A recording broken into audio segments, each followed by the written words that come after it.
जब देवकी और वासुदेव का विवाह संपन्न हुआ तो एक आकाशवाणी हुई। इस आकाशवाणी ने कहा था कि देवकी के गर्भ से जन्म लेने वाली 8वीं संतान कंस का वध करेगी। इस बात की जानकारी होते ही कंस ने दोनों को मथुरा के बंदी गृह में कैद कर दिया।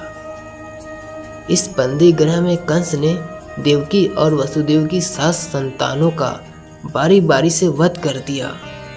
लेकिन 8वीं संतान के रूप में जब श्री कृष्ण का जन्म हुआ तो भगवान की माया से वासुदेव ने कृष्ण को यशोदा के घर पहुंचा दिया। लेकिन यह बात अधिक दिनों तक छिप न सकी।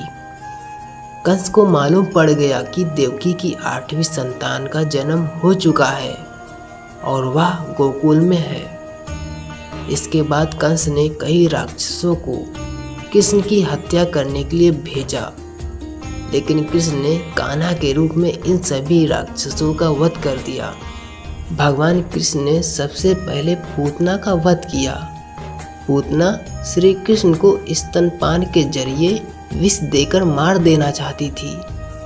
पूतना कृष्ण को विष पान कराने के लिए एक सुंदर स्त्री का रूप धारण कर कान्हा के पास पहुंची। मौका पाकर पूतना ने पालने में खेल रहे कृष्ण को उठा लिया और स्तनपान कराने लगी। श्री कृष्ण ने स्तनपान करते करते ही पूतना का वध कर दिया। पूतना की मौत की खबर सुनकर कंस क्रोध से पागल हो गया और उसने बदला लेने के लिए तृणावर्त नामक राक्षस को भेजा। यह शक्तिशाली राक्षस था जो बवंडर का रूप धारण करके बड़े बड़े पेड़ों को भी उखाड़ देता था। तृणावर्त बवंडर बनकर गया और कृष्ण को भी अपने साथ उड़ा लिया।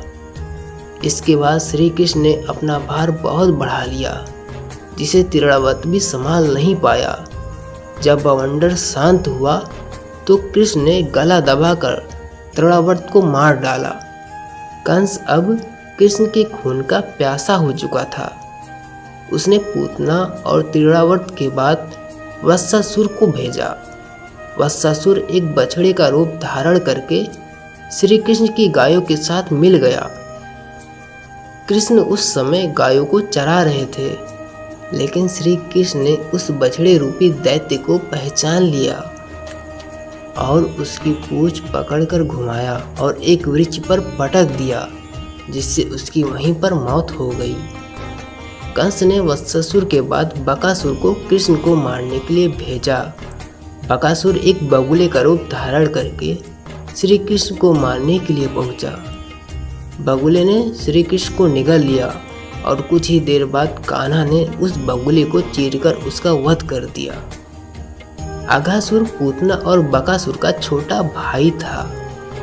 अघासुर ने कृष्ण को मारने के लिए विशाल अजगर का रूप धारण किया। इसी रूप में अघासुर अपना मुंह खोलकर रास्ते में ऐसे बन गया जैसे कोई गुफा हो। उस समय श्री कृष्ण और सभी बालक वहां खेल रहे थे। एक बड़ी गुफा देखकर सभी बालकों ने उसमें प्रवेश किया। मौका पाकर अघासुर ने अपना मुंह बंद कर लिया। जब सभी को अपने प्राणों पर संकट नजर आया तो वे श्री कृष्ण से सबको बचाने की प्रार्थना करने लगे। तभी कृष्ण ने अपना शरीर तेजी से बढ़ाना शुरू कर दिया। इस कारण अघासुर को सांस लेने में परेशानी होने लगी और अंत में भगवान ने उसका भी वध कर दिया। दोस्तों, आपको भगवान श्री कृष्ण की यह बाल लीला कैसी लगी हमें कमेंट में ज़रूर बताइएगा। वीडियो अच्छी लगी तो लाइक, शेयर और सब्सक्राइब कर नोटिफिकेशन बेल को ऑन कर दीजिएगा। Thank you so much for watching this video.